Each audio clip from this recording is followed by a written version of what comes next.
გაგეცინებათ და გადავწყვიტო რომ გაპარსვასთან დაკავშირებული რჩევები მოგცეთ. მართალია მე ამას იშვიათად ვაკეთებ, მაგრამ აღმოჩნდა რომ ის მამაკაცები, რომლებიც ხშირად იპარსავენ, აწყდებიან ისეთ პრობლემებს, როგორიც არის გაპარსვის შემდგომი კანის გაღიზიანება, გაწითლება, გამონაყარი, ქავილი და ყველაზე მწვავე სავარაუდოდ არის წვერის ჩაბრუნება. არის 5 ძირითადი მიზეზი, რამაც შეიძლება წვერის ფსევდოფოლიკულიტი გამოიწვიოს. ასე ეწოდება ამ პრობლემას. პირველი, ძალიან ახლოს გაპარსვა.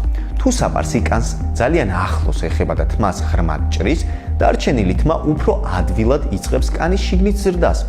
მეორე, უხეში მრუდე ან ხვეული თმა. ასეთ თმას ყველაზე ხშირად ახასიათებს კანში ჩაბრუნება, რაც ხელს უწყობს უფრო ხშირ გაღიზიანებას. ასეთ დროს საჭიროა რუტინა. მესამე, ბლაგვი საპარსი.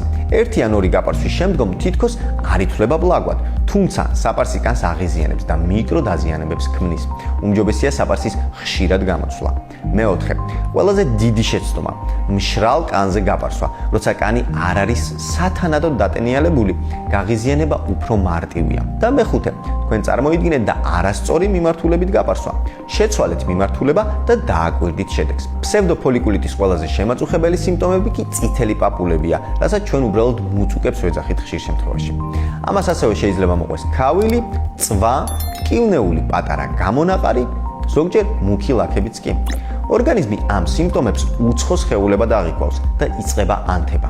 რა არის სწორი გაპარსვის ძირითადი წესები?